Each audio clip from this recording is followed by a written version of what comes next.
जय श्री कृष्ण, जय श्री वल्लभ।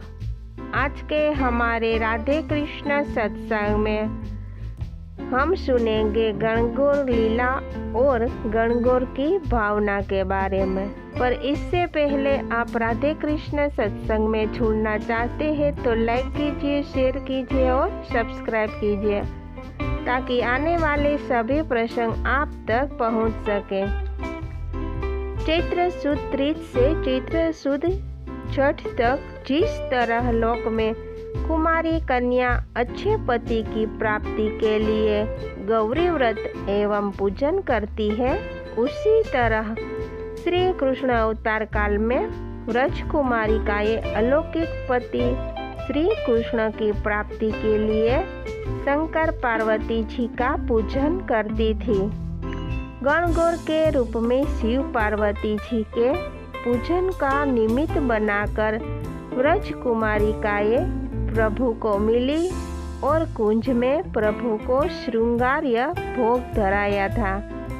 अब श्री कृष्ण के अनवतार काल में भी उसी गणगौर की व्रज लीला का हम पुष्टि जीव श्रवण कीर्तन स्मरण करते हैं एवं अपने घर में विराजते प्रभु के समक्ष गान करते हैं।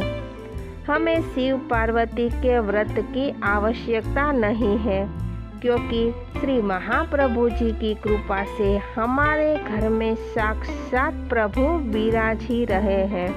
अब गणगौर की भावना क्या है? तो श्री महाप्रभु जी के जब ब्याह हुआ तब श्री अक्का जी पियर से दहेज में पंच पूजा लेके आए। तब श्री आचार्य चरण ने उनमें से श्री शालिग्राम और देवी की मूर्ति रखी और उनका पंचामृत करके सेव्य करी। उनमें से मदन मोहन जी और स्वामी जी प्रकट भये, जो आपने सेवा में पधराए। बाकी रही तीन, जो शंकर जी, पार्वती जी और गणेश जी। इनको श्री गंगा जी में पधराते थे।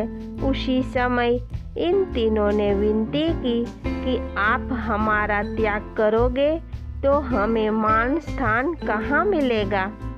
तब आचार्य चरण ने इन तीनों को आज्ञा करी और शंकर जी और पार्वती जी से कहा, चैत्र सुद तीज से हम हमारे घर में गणगौर के हिसाब से तुम्हें पधराएंगे, मान देंगे, स्थान देंगे, परंतु हम मन नहीं देंगे। आपको प्रसादी चीज सब श्री ठाकुर जी की धराएगी वो मिलेगी और वो पंडितानी जी ले जाएंगे, हम ग्रहण नहीं करेंगे। इस चैत्र मास को 4 दिन पधराएंगे। छठ के दिन श्री यमुना जी गोकुल से भूतल पे पधारे। हम गणगौर के रूप में श्री यमुना जी का पूजन करेंगे। नेह के कारण श्री यमुना जी प्रथम आई, ये श्री यमुना जी के पद में गाया है। और दूसरे पद में गाया है, भाग्य सौभाग्य श्री यमुने जू देत। यहाँ पर हमारे बहू बेटी जी पति का नाम लेंगे आपके सन्मुख और श्री यमुना जी सौभाग्य के आशीर्वाद देंगे। गणेश जी से कहा, हमारे यहाँ कोई भी वैदिक कार्य होगा उनमें हम आपको पधराएंगे। आपको भी प्रसादी माला बीड़ा और प्रसाद का भोग आएगा, वो हम नहीं ग्रहण करेंगे, पंडितानी जी ले जाएंगे। हमने आपको भी मान दिया, स्थान दिया, पर मन नहीं दिया।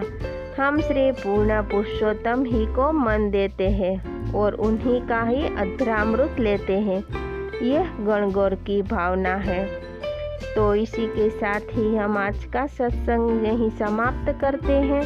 फिर मिलेंगे नए सत्संग के साथ। जय श्री कृष्ण, जय श्री वल्लभ।